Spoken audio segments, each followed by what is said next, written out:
जय श्रीहरी. आपल्या सर्वांचं मनपूर्वक स्वागत आहे आपल्या या भक्तिमय प्रवासात. मित्रांनो, जीवनात काही काळ असा येतो जेव्हा माणूस स्वतःला हरवल्यासारखा अनुभवतो आणि अशाच वेळी भक्ती, श्रद्धा आणि देवावरचा विश्वास आपल्याला नव्याने उभं राहायला शिकवतो. अधिक मास हा भगवान विष्णूंना समर्पित असा पुण्य, भक्ती आणि आत्मशांतीचा पवित्र काळ मानला जातो.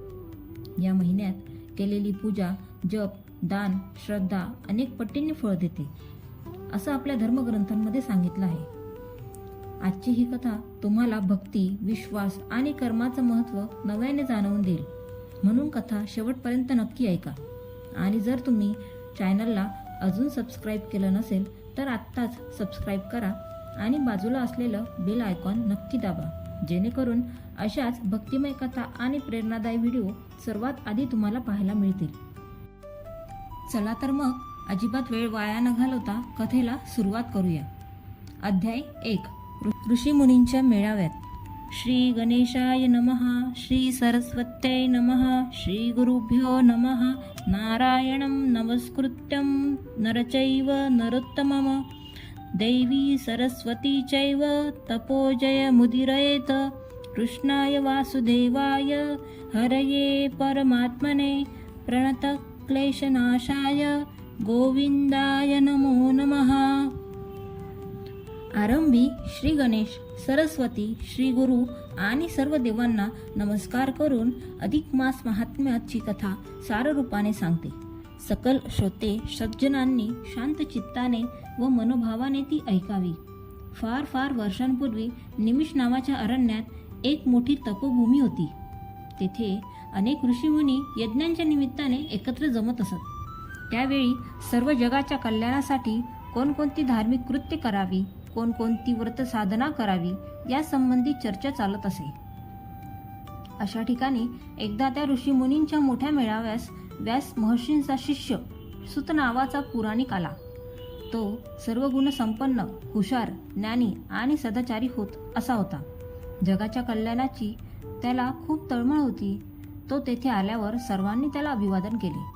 नंतर शौनक नावाच्या एका वृद्ध, अनुभवी आणि ज्ञानी ऋषीने सुतपुराणिकाला विचारले, या जगातील सर्व लोकांची दुःखे नाहीशी व्हावीत, त्यांचे संसार सुखाचे आणि समाधानाचे व्हावेत, सर्वत्र शांतता, सुबत्ता आणि समृद्धी नांदावी, असे काही सोपे, सुलभ, सर्वांना सहज करण्यासारखे व्रत तू आम्हाला सांगावीस आणि त्या व्रत उपासनेचा संदेश आम्ही जगातील सर्व लोकांना सांगून जनकल्याण साधावे.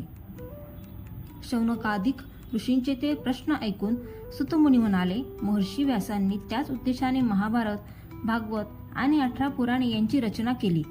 त्यातील कथा ऐकून आणि त्यात सांगितलेल्या अनेक व्रतांचे आचरण करून अनेकांचे कल्याण झाले आहे, होत आहे आणि होणारही आहे. त्या अनेक व्रतकथांपैकी बृहन्नारदीय पुराणातील अधिक मास महात्म्याची कथा आज मी तुम्हाला सांगतो. त्या अधिक मासाला पुरुषोत्तम मास आणि मलमास अशीही नावे आहेत. ती कथा फारच पुण्यकारक आणि उद्बोधक अशी आहे. त्यातील व्रत नियमांच्या आचरणाने सर्व मनुष्यांची पापे दूर होतात. त्यांना सुख, समाधान, शांती आणि मोक्ष प्राप्ती होते. ती कथा अशी. एकदा योगी नारद मुनी पृथ्वीवर फिरता फिरता बदरिका वनात गेले. तेथे नरनारायणाचा आश्रम होता.